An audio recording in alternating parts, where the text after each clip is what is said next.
Bienvenue sur Platine Web en direct de la FNAC La Rochelle, puis le bureau. Dans quelques instants, on va retrouver Thierry Amiel. Thierry Amiel qui nous recevra pour une interview et puis ensuite nous aurons quelques images de son showcase. A tout de suite.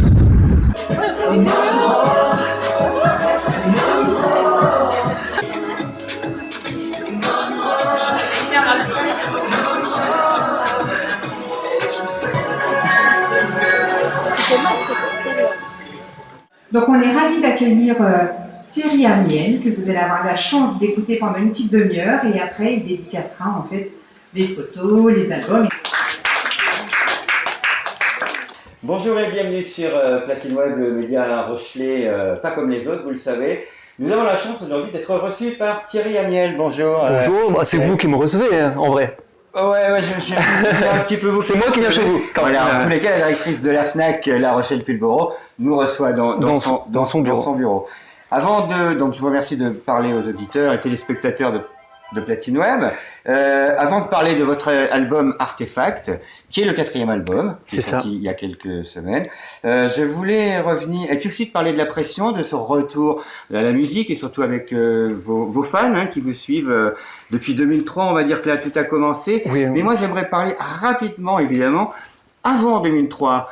Et quelque chose qui m'a plu, c'est que vous êtes allé à l'école musicale d'Alice Donna. Oui. Vous avez appris, je crois, le violon, le piano. Alors en fait, ça a commencé même avant. Moi, j'ai toujours fait que chanter. J'ai toujours été un enfant à qui on disait mais tais-toi Thierry, qui chantait tout le temps, voilà, chantait tout le temps. Et à l'âge de 12 ans, j'ai commencé à la maîtrise des Bouches-du-Rhône, qui était une chorale de chant. Exactement. Oui, à côté de Marseille. Et c'était une chorale de chant lyrique. On était même les chœurs d'enfants de l'Opéra de Marseille. Donc c'était vraiment du très haut niveau à l'âge de 12 ans. Et ensuite, quand j'ai décidé de plutôt faire de la pop, de la chanson, de la variété française, là j'ai cherché une école de chant, et à Marseille, il y avait une antenne de l'école d'Alice Donna tenue par une amie à elle. Et donc à, je sais plus, 16 ans, 17 ans, une fois que j'ai mué, j'ai commencé à chanter avec un micro, et à cette période-là.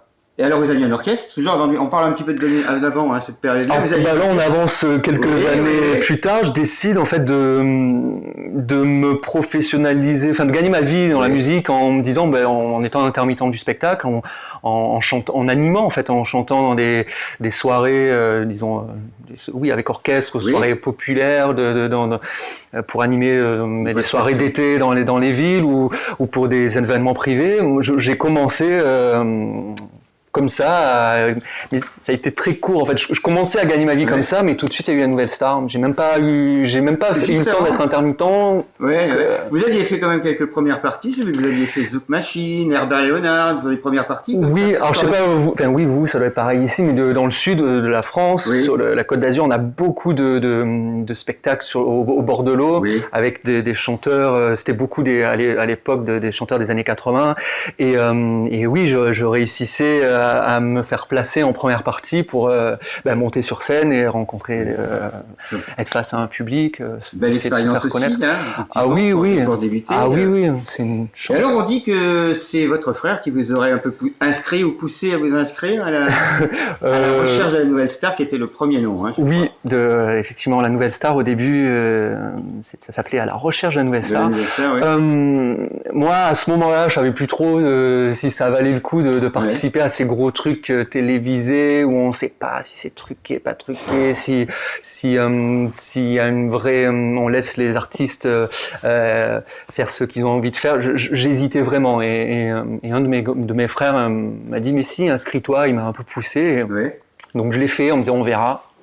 Et je dois dire que dès le jour du casting, j'ai senti qu'on n'était pas dans la télé-réalité, ce genre de choses, et puis après ça a démarré. Et c'est parti. Après vous avez chanté, vous vous êtes qualifié avec une chanson qui s'appelle Je suis malade, et qui a donc été écrite par Alice Donna, qui a été composée par Alice Donna. Est-ce que c'était le pur hasard ou la production? Ah non, enfin le pur hasard, moi non, c'est cette chanson-là, Je suis malade, et d'avoir... En pur hasard, c'est pas par rapport à l'école d'Alice Donna, mais moi ce titre, je suis tombé dessus un jour comme on tombe sur une chanson, et ça a toujours été mon titre porte-bonheur. C'est-à-dire que c'est une chanson que quand si je faisais des concours de chant, c'est grâce à ce genre de chanson que je gagnais. Donc c'était un peu mon porte-bonheur.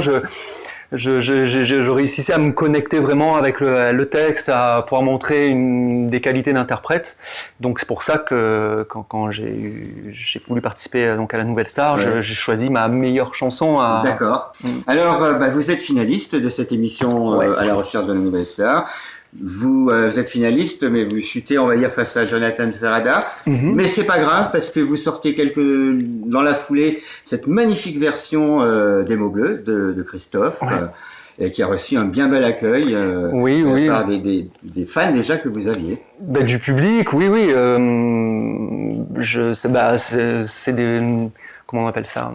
C'est des petits cadeaux de la vie, d'avoir un succès comme ça. Je me rendais pas trop compte. Honnêtement, on se rend pas compte. On est pris dans un tourbillon et je suis super, heureux de cette version. Le temps. Parce que je l'ai réécouté, on l'a réécouté. Oui, ça vieillit bien. Ça vieillit bien. Oui. Bon, après déjà le titre est à la fois, il est plutôt, c'est quand même un titre magnifique qui lui-même en soi traverse le temps. Après, les arrangements qu'on a fait par chance fonctionnent aussi encore. Je voulais quand même vous demander, qu'est-ce que vous pensez de Christine and the Queen qui, elle, avait fait une version aussi à puiser chez Christophe pour les Paradis Perdus. Oui, j'aime beaucoup cette artiste. Elle fait partie de mes sources d'inspiration, comme j'ai envie de citer aussi Stromae. Oui. Ces deux artistes-là, je trouve, peut-être même avec, je pense aussi à Lady Gaga, mais à un niveau international, ces trois artistes-là, enfin, pour moi, restons sur Stromae et Christine and the Queens, en France, je trouve apporter quelque chose de nouveau, casser les codes et je trouve qu'ils s'extériorisent beaucoup. Ils ont montré plus que des simples chanteurs qui chantent des chansons ou leurs propres chansons. Il y a un travail plus poussé d'image, de mise en scène et donc je les trouve très intéressants et je trouve très intéressant donc ce qu'elle a fait en mixant Les Paradis Perdus et un titre de je sais plus c'est Kanye West.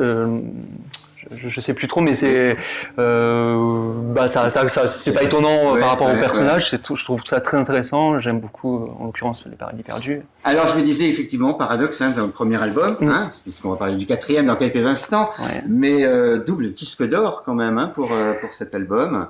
Ça fait donc plaisir d'être, savoir que son public vous suit, quoi, a confiance en vous. Oui, après moi je suis quelqu'un qui c'est pas qu'il n'a pas confiance en lui, mais je peux avoir tendance à voir le verre en moitié vide et donc non, ça me rassure pas forcément. A posteriori, je me dis oui, c'était super, c'est cool, mais non, sur le moment, on sait pas si c'est normal, si c'est dû à l'exposition, si on a un produit, on sait pas. Sur le coup, c'est difficile de savoir ce qu'on vaut. Est-ce que les gens nous aiment vraiment ou est-ce que c'est passager? Ce sera une mode juste une année. 2003. Donc après, il faut faire de disques, il faut faire de la scène et voir. C'est ça. Et sur le coup, pour être sincère, ces 200 000 albums, je me suis pas dit yes, tu as du succès, t'es génial, c'est gagné. Ouais. Je sais que vous avez reçu une invitation aussi qui vous a plu. Enfin, moi, je voulais vous en parler. Surtout, je voulais savoir, est-ce que vous avez chanté Vive au Perlé avec Hélène Segarra? Elle vous a invité à l'Olympia. Oui.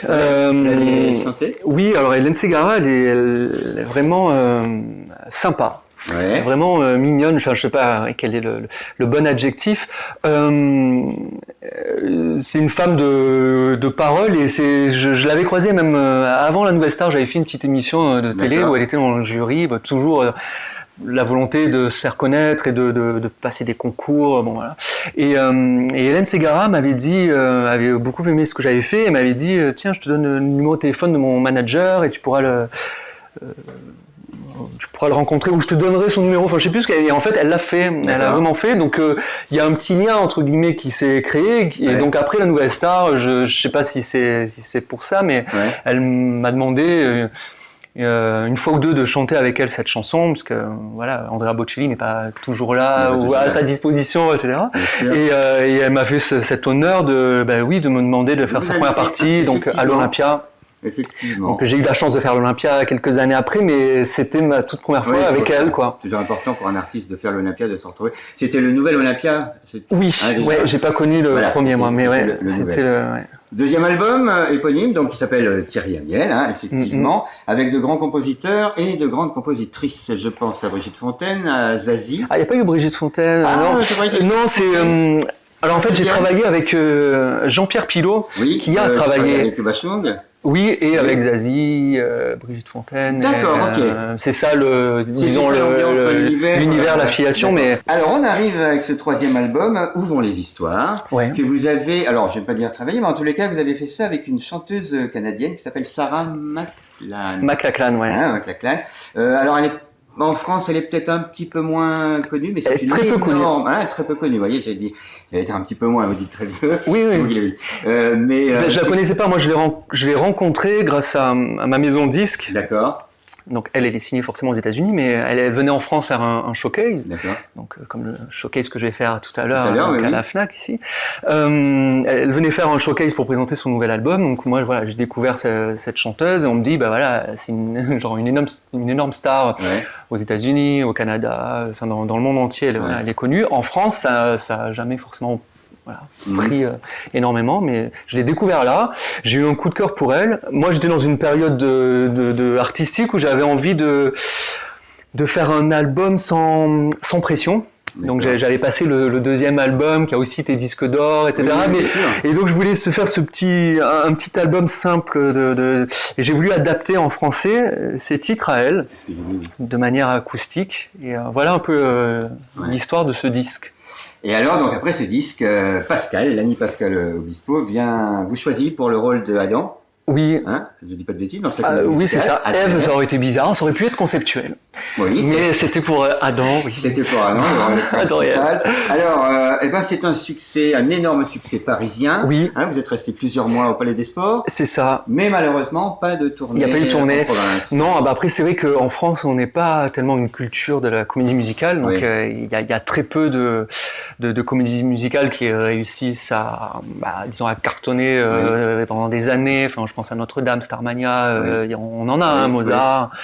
Mais beaucoup, restent qu'à Paris. Après, ça a été super comme expérience à Paris. On a rempli les salles pendant des mois, ce qui est déjà pas donné à tout le monde. Le show était vraiment, il était très moderne et très audacieux. Il y avait d'énormes écrans géants. Je crois que ça a été la première comédie musicale en France à proposer ça.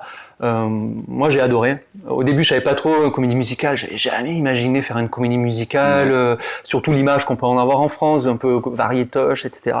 Et quand Pascal m'a convaincu en me disant on va faire un truc un peu énorme, moderne, et c'est vrai que c'était génial d'être sur scène avec plein de danseurs sur une scène immense avec des écrans géants. Bon voilà, j'espère, mais je sais pas si je connaîtrai ça moi un jour à titre personnel, et donc je suis content d'avoir vécu ça. Alors on arrive à ce quatrième album, Artefact. Oui. Pourquoi ce titre? Est-ce que parce que c'est un disque façonné par l'homme, pour les archéologues?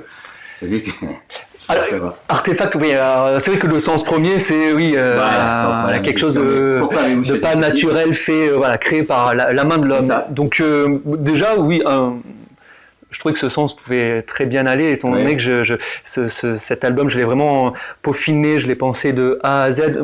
Moi, à la base, je voulais juste être interprète. Je voulais prendre les meilleurs auteurs, les meilleurs compositeurs, les meilleurs réalisateurs.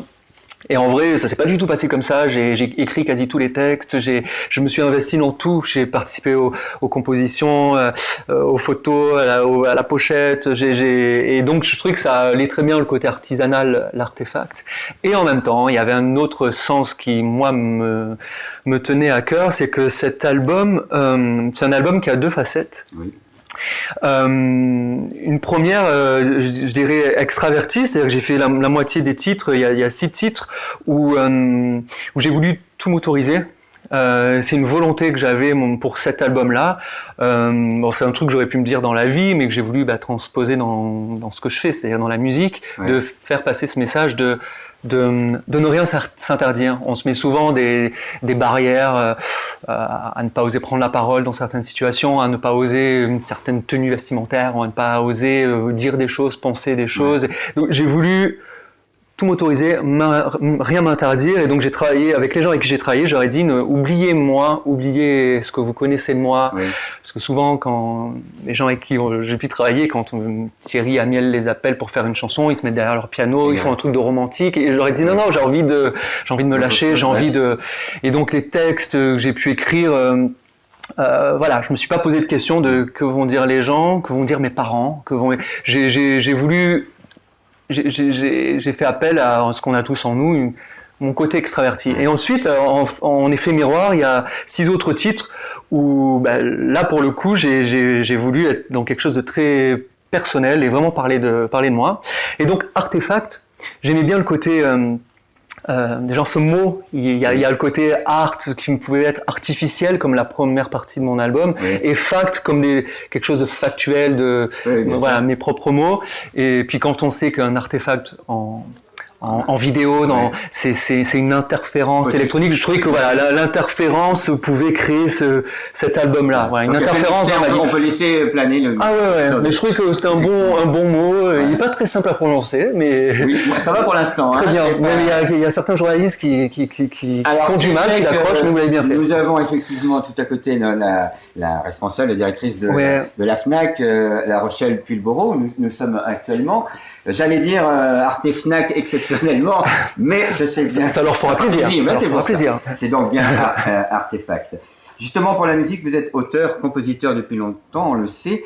Je sais que vous aimeriez, enfin, en tous les cas, que si vous deviez laisser une trace plus tard pour la musique, est-ce que vous préfériez qu'on garde de vous l'image d'un musicien, auteur, compositeur accompli, ou plutôt d'un interprète, simple interprète, chanteur? Alors, je vois une différence. Oui, bien sûr. Je sais pas. Non, à la limite, je crois que je préférerais interprète. Ah. Hein, bizarrement, même si c'est plus valorisant dans le métier de la musique de dire qu'on est auteur, compositeur. Moi, à la base, je suis interprète. Et je crois que j'aimerais même sans qu'on sache si c'est mes propres mots, qu'on dise il interprète bien lui. Et aussi pour un petit clin d'œil à mes amis interprètes, souvent on regarde ça d'un œil, on se dit c'est juste un chanteur, c'est juste un interprète, alors que je trouve que c'est important les interprètes. Je pense à des grands personnages de la musique, je pense à Edith Piaf, je pense à des... mais c'est important, souvent dans le business, dans les métiers de la musique, quand t'es un interprète, on se dit t'es juste... souvent c'est un gars mignon, une fille mignonne qu'on fout derrière un micro, mais non, c'est un métier, interpréter, c'est un métier, il faut des qualités pour ça, et c'est pas rien, ça demande beaucoup c'est une mise à nu, donc moi je trouve que c'est très important les interprètes. Alors pour ce 4e album Artefact, vous avez signé pratiquement la quasi-totalité des textes. Pour la musique c'est pareil, ou vous avez travaillé avec moi en tout cas j'ai pas fait de musique seul à chaque fois, ça va être des collaborations avec des musiciens. D'accord. Et vous avez mis quand même presque 2 ans pour faire cet album. Oh, plus 4 ans. Ouais, 4 ans. Ouais. Ah non, on était resté à 2, moi d'accord. 4 ans, Alors, qu'est-ce qui est le plus long quand on fait? Je sais qu'il y a des artistes qui vont jeter un texte en 3 minutes, d'autres vont être beaucoup plus longtemps. Mais pour vous, qu'est-ce qui est le plus long? Est-ce que c'est le titre, le texte, pardon, la musique, le mixage, pré-mixage, enfin bon, tout ce qui va après? C'est quoi le plus long dans ces 4 ans? Pour cet album-là, ce qui a été le plus long, c'est de constituer à la fois une équipe et donc en même temps en parallèle la couleur de l'album. C'est-à-dire si j'avais tout fait tout seul, j'aurais pris une certaine période. Là, il a fallu que j'aille à la rencontre de gens. J'ai rappelé les gens avec qui j'avais déjà travaillé, mais j'ai aussi voulu aller chercher des nouvelles personnes, notamment pour cette première partie d'album qui était différente de ce que j'avais pu faire avant. Donc je suis allé dans le milieu un peu plus électro ou urbain, je suis allé chercher des gens que je ne connaissais pas. Donc ça a plutôt été long de faire des rencontres. Une fois qu'on fait des rencontres, on essaye de faire des chansons. Après, mais on va mettre un texte dessus, puis après on se retrouve pour peut-être en faire une autre. Donc c'est plus créer une synergie entre l'idée qu'on a d'un thème et à la fois d'avoir les compositions qui arrivent, puis les textes. C'est plus pour créer une histoire. C'est ça qui est le plus long. Après, aller en studio, c'est quelques semaines. Oui. Mixer, c'est pareil. Ça va vite. Pour défendre cet album, vous avez donc choisi, pour le faire connaître, le showcase. Alors je sais qu'à l'époque justement de Adam, vous faisiez déjà des showcases un petit peu, je crois, de cette époque. Oui, même pour d'autres albums. Oui, vous aimez bien les showcases, hein, les mini-concerts. C'est une chance aussi d'avoir cette possibilité. Les Fnac, pour parler de la Fnac, on le choix. On est quand même beaucoup d'artistes en France, et donc c'est cool d'être programmé et de pouvoir déjà avoir cette confiance-là des bons disquaires. Et ensuite, moi, c'est une super opportunité d'aller voir les gens. Avant de faire des concerts, mais c'est déjà de prendre la température et de moi, je passe des très bons moments là. Donc ça se passe en général le samedi à venir un coup à La Rochelle. Ça vous fait plaisir de voir que effectivement vous en pas oublier vos fans. Non, d'aller voir son public, bien sûr que ça fait plaisir, plutôt que d'être enfermé en studio ou sur des plateaux télé où il y a toujours une caméra, il y a toujours quelqu'un. C'est pas le live, quoi.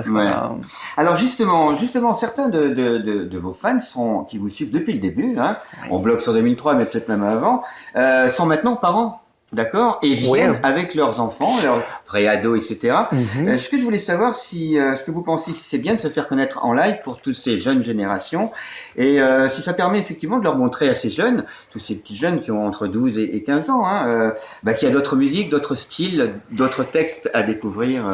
Je pense que c'est toujours bien je sais pas, en termes d'éducation, c'est génial d'avoir des parents qui amènent leurs enfants voir des spectacles, voir des artistes, même aller au théâtre. Donc moi je trouve ça super qu'il y ait ce partage-là qui soit fait, et si ça peut permettre éventuellement à ces enfants-là de découvrir un artiste qu'ils auraient peut-être pas écouté eux-mêmes, parce que il y a toujours des modes à des moments. Là, on est à fond dans l'urbain en ce moment, mais peut-être que dans 6 mois, dans 1 an, on sera autre chose. Bien sûr que c'est super de se faire connaître, quoi. En tout cas, Thierry, on va vous laisser vous préparer pour le showcase. Nous sommes toujours donc à la Fnac de La Rochelle-Puy-le-Beau. Pour vous retrouver, Thierry Amiel, il y a plusieurs pistes à suivre. En tout cas, sur votre CV, il y en a 12. Je voulais passer ça. Il y a plusieurs pistes. Donc l'album, je le rappelle, c'est Artefact. Dans toutes les Fnac, bien sûr, et puis bien sûr chez tous les autres bons disquaires, et puis sur les plateformes digitales. Est-ce que vous pouvez me parler? vous êtes aussi un peu, vous trouvez? Sur tous tout ce qui est streaming ou tout ce qui est téléchargement légal, tout ça, bien sûr. Et puis un site internet qui est très beau aussi, thierryamiel.com, où là aussi on peut découvrir tout ce que vous aviez fait avant. On peut aussi passer par là pour ça. Puis les réseaux sociaux aussi, bien sûr. Merci Thierry pour cet accueil, et je vous souhaite une bonne continuation. Merci. Et un beau succès pour la suite. Merci c'est gentil. Beaucoup. Je vous remercie d'accueillir chaleureusement Thierry Amiel.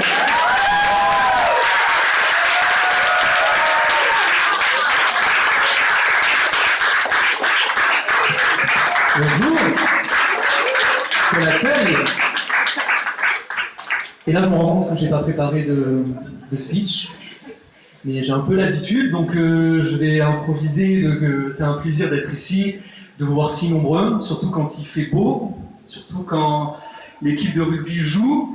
En même temps, on m'a dit, tu sais, avec le beau temps, avec le rugby, peut-être qu'il n'y aura pas de monde, et donc c'est un plaisir de voir autant de monde. Et donc je suis là pour vous présenter mon 4e album qui s'appelle Artefact. Et donc je vais vous chanter quelques titres.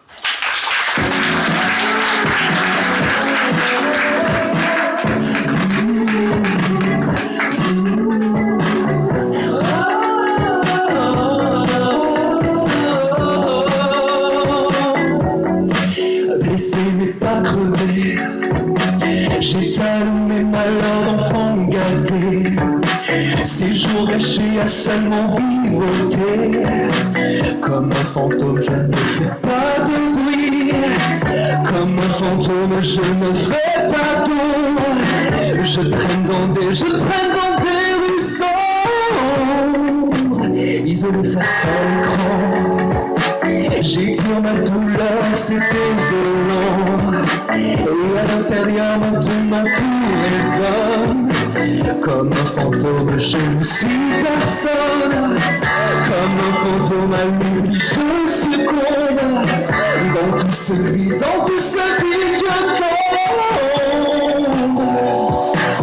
Chante sur cette terre, chante toujours, chante sur cette terre. Quand tout s'éteint et qu'on s'affole, nous traversons à la nuit, à la mort. On est tout seul, il ne reste plus rien. Comme un fantôme, je rôde sur la terre. Comme un fantôme, je n'ai plus rien à faire. Je désespère, mais on ne m'entend plus. Chante sur cette terre, chante toujours, chante sur cette terre.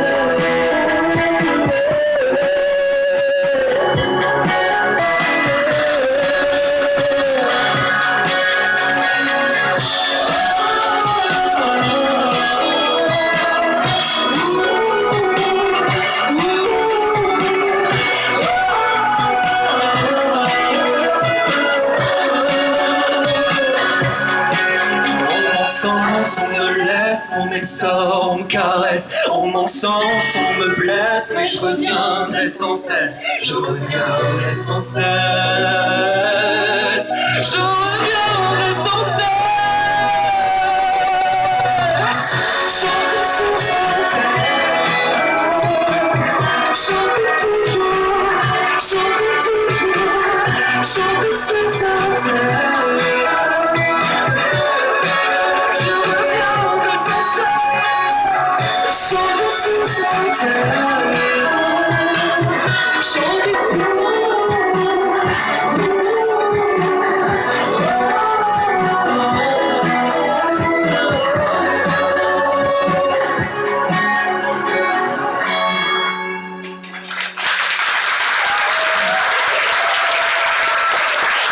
Un titre qui s'appelle Tes silences. Il y a des gens qui connaissent déjà.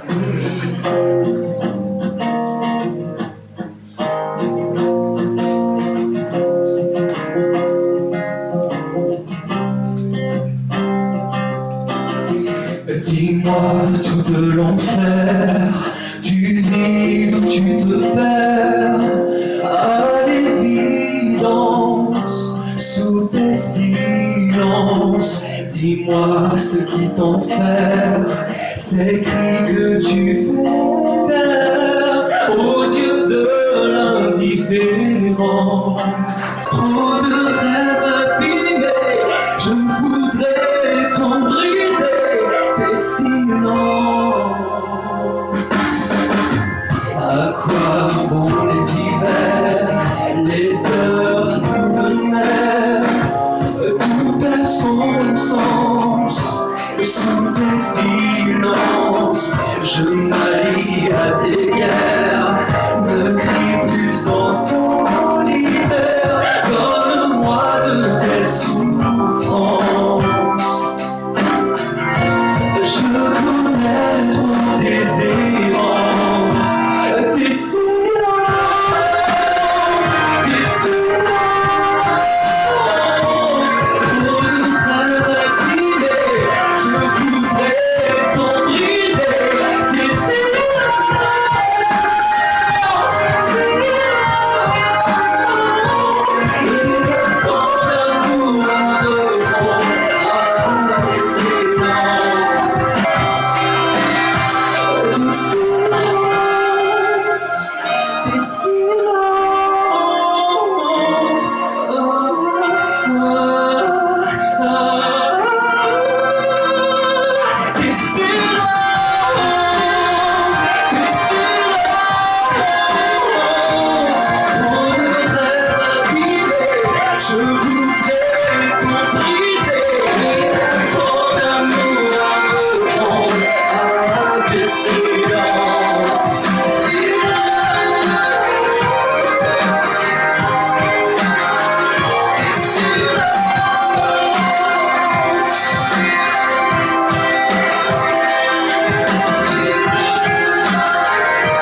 je viens déjà de faire deux titres dans cette partie-là et je vais la terminer en faisant un dernier titre qui s'appelle La nuit tombe et pour ensuite enchaîner avec une partie plus, disons, plus énergique, avec des arrangements plus urbains, des sonorités plus électro et parce que j'avais envie de faire passer un petit message autant à moi qu'aux gens.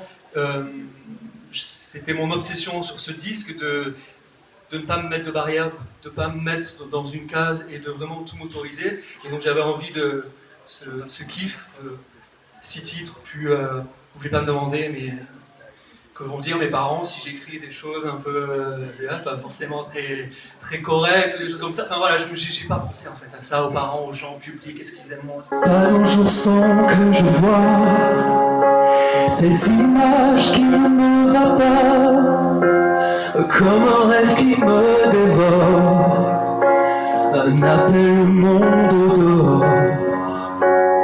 Pas un jour sans que je sache ce qui fait tilt, ce qui fait tâche. Il me faudrait plus d'une vie pour savoir qui je suis.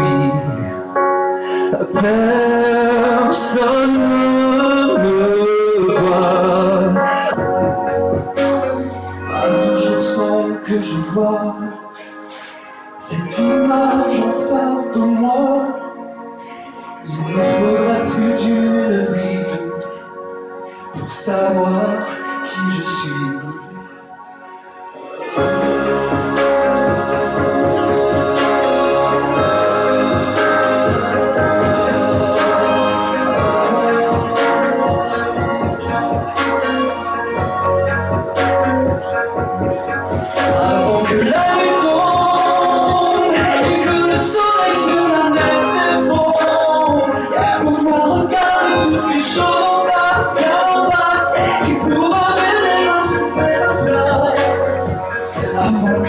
Avant que la nuit tombe, bien avant que c'est la fin du monde. Assis près de toi, je suis loin de tout. Ici loin de toi, je ne me sens rien du tout. Je t'ai dans la peau, hurle dans mon bras, écris tes sanglots. Je te jure, j'arriverai pas. Ce matin, je m'enfuis, je crois que je m'ennuie. La folie te guette, t'attraper te poursuit. Laisse-moi tes nuit, si tu veux de moi. Attends quoi? Je ne suis rien sans toi. Ton bras, c'est son pouvoir. Détends-toi, c'est un mal qui me bat.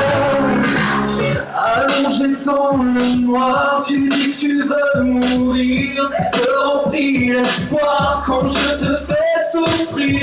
Tu me demandes de taille, je crois que ça te dépasse. Cet amour indicible, j'ai tellement d'entaille. Tu veux que ça s'arrête, je cesse mon prise de tête. La folie me guette, m'attrape et me poursuit. T'attends quoi? Je ne suis rien sans toi. C'est l'obsession pour moi. Détends-toi, c'est un mal qui me fait.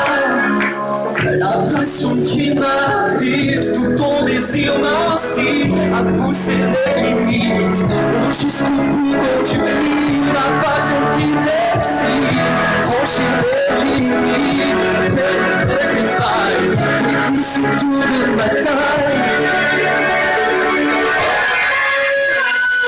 À vous. Si tu veux t'attends quoi? Je suis sans toi.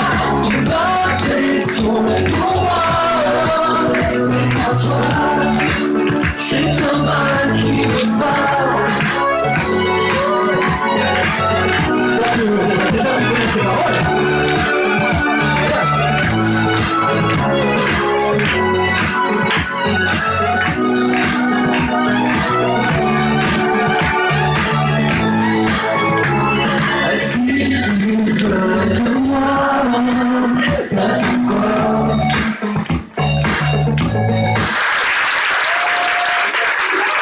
Attention, je risque de faire chanter quelques personnes. Je suis très surpris de voir qu'on connaît déjà ces nouveaux titres. On les a pas vus danser. Ah ben, dansez, si vous voulez danser, lâchez-vous.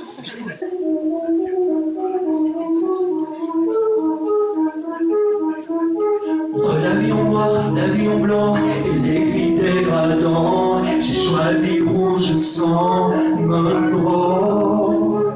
Entre introverti, extravagant, décalé, décadent, j'ai choisi tout en grand Monroe. Ces lettres de vitrine pour briser la glace en éclats, ces lettres de platine pour recoller sur ce qui n'est pas. Et vous sentez mon corps,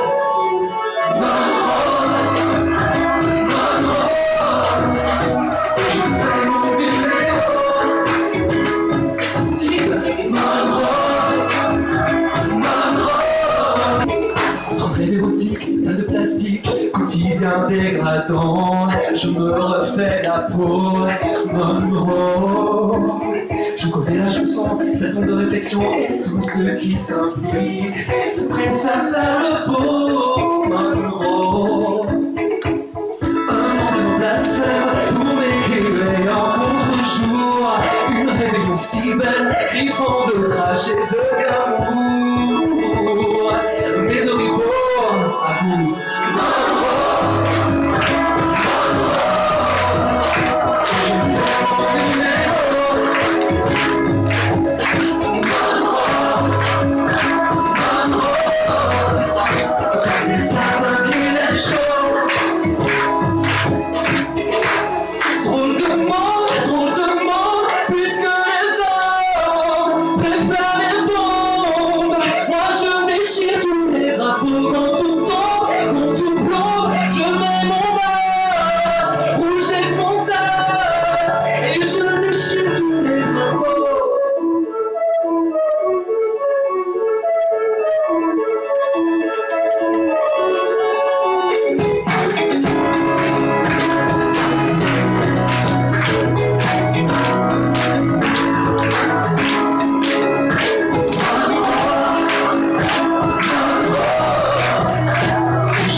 On sait tout le temps. Vous savez, des fois, le temps est long, des fois, le temps il passe trop vite. C'est élastique. Et là, je crois qu'il passe vite parce que. Voilà, ça fait bientôt une demi-heure déjà que je suis en train de vous présenter mes chansons. C'est incroyable, hein. Mais oui, moi j'ai l'impression que ça fait 3 minutes.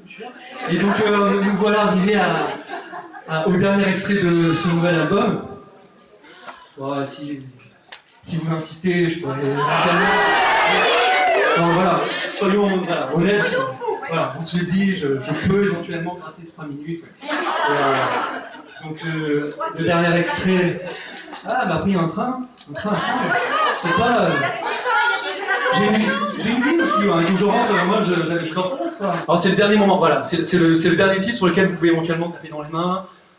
Vous chantez, si vous connaissez, je sais pas, on va voir, ça s'appelle London. Vivre à London, vivre à Boston, tu dis non, non, non, non, non, non, non. Un tatou sauvage, être un peu plus sauvage, tu dis non, non, non. Je veux de l'attention, des propositions, tu dis non, non, non, non, non, non, non. Je posais pour Dior et dire que j'adore, tu dis non, non, non, non, non, non, non. Je vais pas y arriver, à rien à faire. Si c'est pas maintenant, quel jour le faire? Je veux tout foutre en l'air, le désert me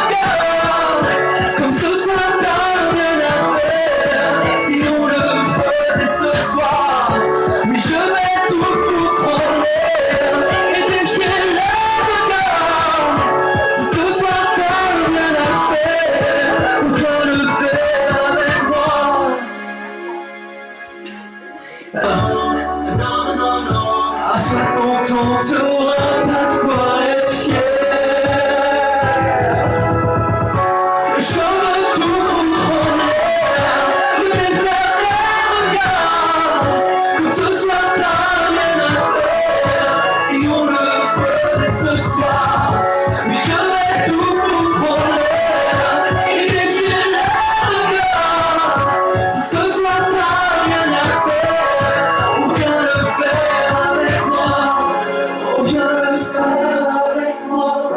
Oh, viens le faire avec moi. Oh, viens le faire avec moi. À la prochaine.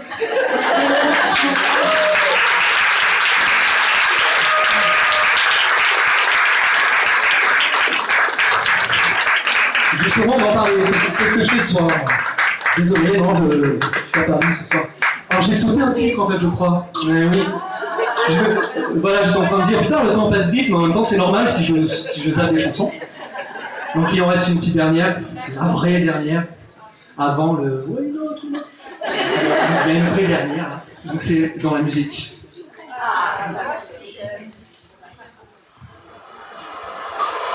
J'ai tombé le torse, j'ai fait semblant, masquer mes défauts, c'est un jeu d'enfant. Je me suis caché, contenu, j'ai beaucoup fumé, j'ai parfois trop bu. Je voudrais me sentir vivant, être le différent, je voudrais plus jouer un rôle, donner des coups d'épaule, qu'on se sourie en passant, qu'on parle de nos sentiments. Dis-moi comment on sonne dedans dehors. Je marche pour lire la fond, je me sens différent. Comme dans la rue, le temps est en suspens.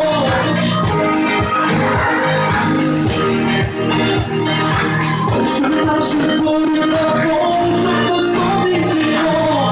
L'odeur de soufre et les yeux obscurs laisse sur ma peau des écorchures. Je veux me sentir vivant, être le même autrement, qu'on se réunisse autant qu'il est encore temps, qu'on soit conscient d'être fort, qu'on soit conscient d'être frère. Dis-moi comment on sort dedans dehors.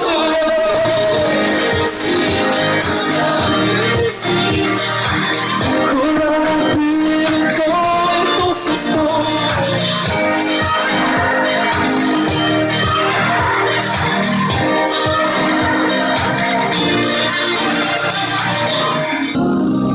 Dans la musique,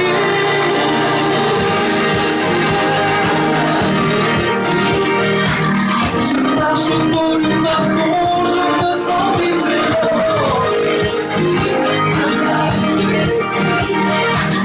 Comme la rue et le temps est en suspens.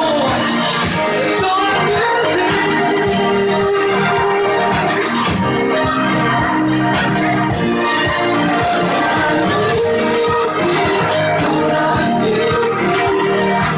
je marche au volume à fond, je me sens différent.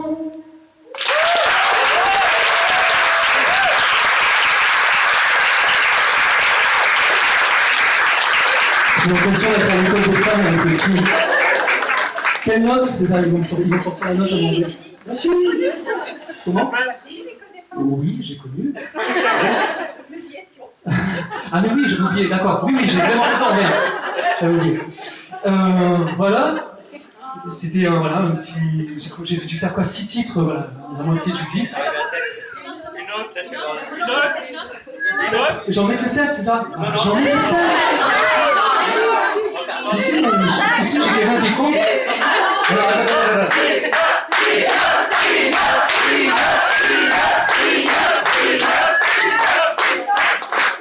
Moi, je sais vraiment pas quoi faire. J'avais pas préparé ça du tout. Donc, je vous propose donc de remonter dans le temps avec une chanson enfin, une des chansons qui m'a porté bonheur. Pardon. Donc, c'est Les Mots Bleus. A cappella, s'il vous plaît.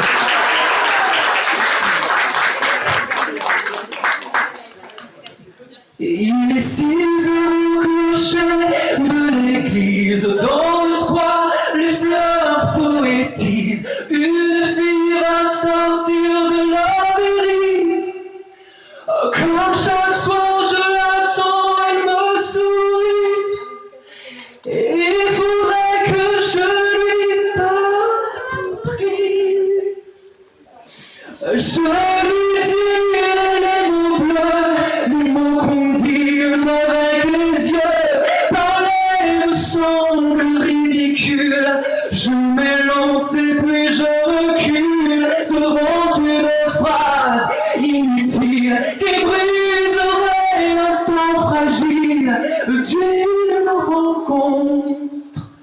d'une rencontre. J'aime le silence immobile d'une rencontre. D'une rencontre. Merci. Merci. Merci pour cette rencontre.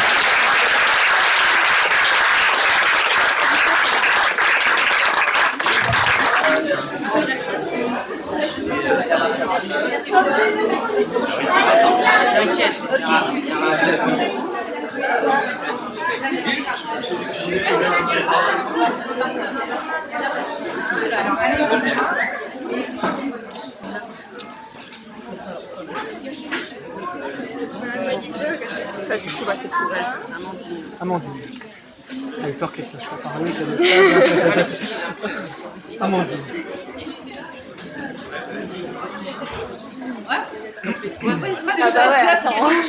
Comment ? Oui, génial. Ça fait longtemps que je...